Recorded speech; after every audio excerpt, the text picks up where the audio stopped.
Assalamualaikum warahmatullahi wabarakatuh. Alhamdulillahirabbil alamin. Wabihi nasta'in ala umuri dunya waddin.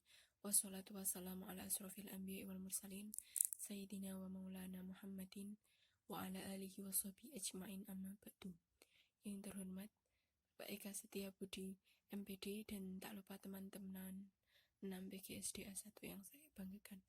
Pertama, marilah kita panjatkan puji dan puji kehadirat Allah Subhanahu wa taala yang telah melimpahkan rahmat serta hidayahnya sehingga kita dapat mengikuti perkuliahan pada pagi hari ini. Kedua, tak lupa sholawat serta salam kita aturkan kepada junjungan kita Nabi Agung Muhammad SAW yang kita nantikan syafaatnya di yaumil kiamah. Di sini saya Nafisatur Rahma sebagai moderator dan pemateri dan Dwi Wahyuni sebagai pemateri, Iman Nurhanika sebagai pemateri. Di sini saya akan menyampaikan susunan acara diskusi pada pagi hari ini. Yang pertama, pembukaan. Yang kedua, penyajian materi. Yang ketiga, sesi tanya jawab. Dan yang keempat, penutup. Sesuai acara yang pertama yaitu pembukaan. Marilah kita buka acara diskusi pada pagi hari ini dengan bacaan basmalah. Bismillahirrahmanirrahim. Acara yang kedua yaitu penyampaian materi.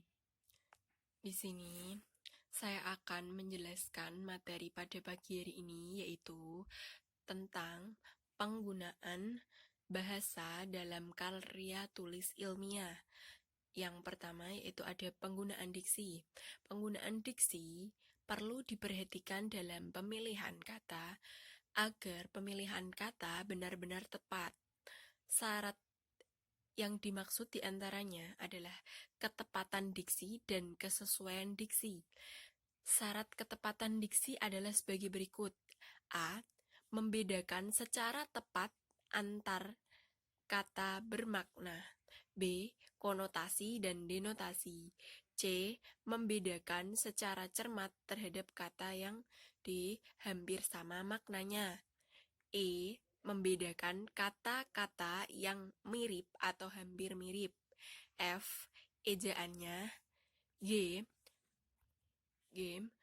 Mewaspadai akhiran asing yang kurang tepat. H. Memahami kata yang tergolong kata umum dan kata khusus. I. Memperhatikan perubahan makna yang terjadi pada kata-kata yang sudah dikenal. Selanjutnya ada kesalahan diksi. Kesalahan diksi yang perlu meliputi kesalahan kalimat yang disebabkan oleh kesalahan pemakaian kata. Contoh penggunaan diksi yang tidak tepat penggunaannya dalam kalimat. Yang pertama ada pemakaian kata tidak tepat, diantaranya ada beberapa yaitu kata dari atau daripada sering digunakan tidak tepat. Yang kedua, pemakaian kata berpasangan, yaitu ada sejumlah kata yang pemakaiannya berpasangan disebut konjungsi korelatif. 3. Pemakaian dua kata, yaitu dalam kenyataan terhadap pemakaian dua kata yang bermakna dan berfungsi sama. Kata-kata yang sering digunakan secara serentak, bahkan pada posisi sama, seperti ialah, adalah, merupakan, agar, supaya, demi, untuk. Yang keempat, ada kelangsungan pilihan kata dapat berlangsung dengan baik jika maksud atau pikiran penulis atau pembaca tersampaikan secara tepat dan mudah dimengerti. Selanjutnya yaitu penggunaan ejaan. Ejaan adalah penulisan huruf, penulisan kata, dan pemakaian tanda baca. Penggunaan bahasa Indonesia secara baik dan benar dalam tulisan ilmiah harus ditunjang oleh penerapan aturan ejaan yang berlaku dalam bahasa Indonesia, yaitu ejaan bahasa Indonesia yang disempurnakan yang disebut EYD. Selanjutnya yaitu penggunaan kalimat efektif. Kalimat yang dapat mewakili gagasan pembicara atau penulis sehingga pembaca atau pendengar dapat menerima maksud, arti serta tujuannya seperti yang dimaksud penulis atau pembicara. Kalimat efektif harus jelas sehingga apa yang ingin disampaikan dapat dipahami pembaca.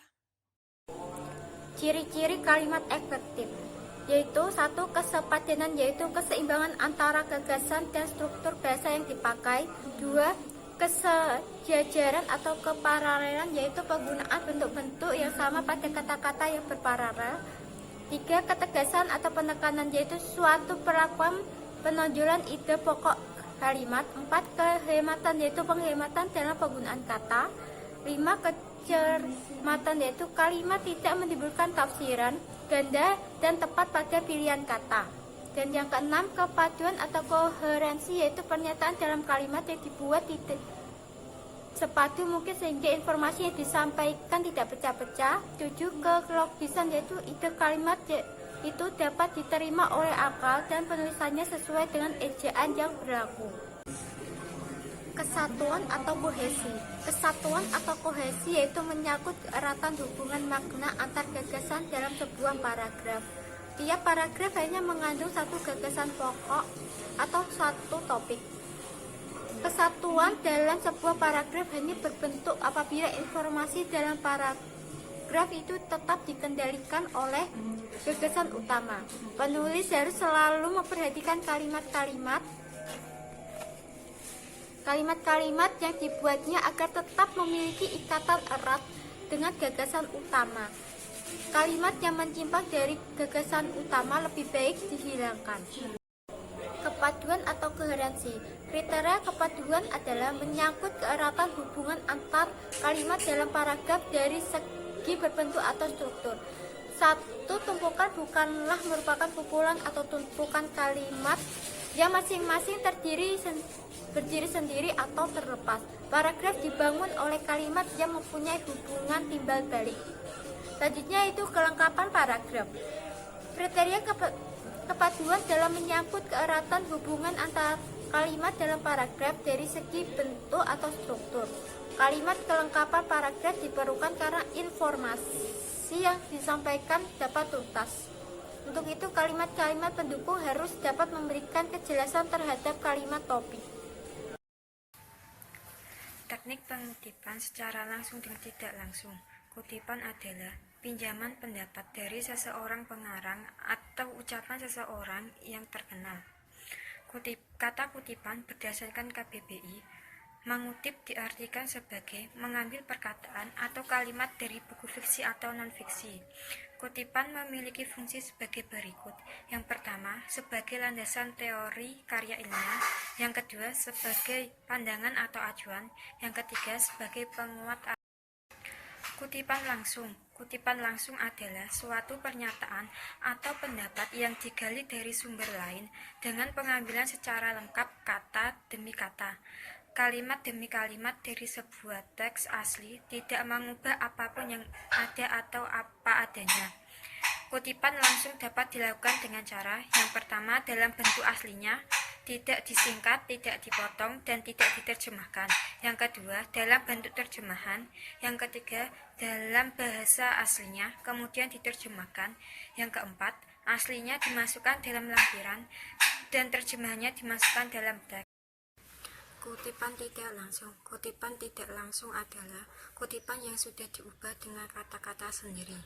Yang dikutip adalah pokok-pokok pikiran atau ringkasan dan kesimpulan dari sebuah tulisan, kemudian dinyatakan dalam bahasa sendiri.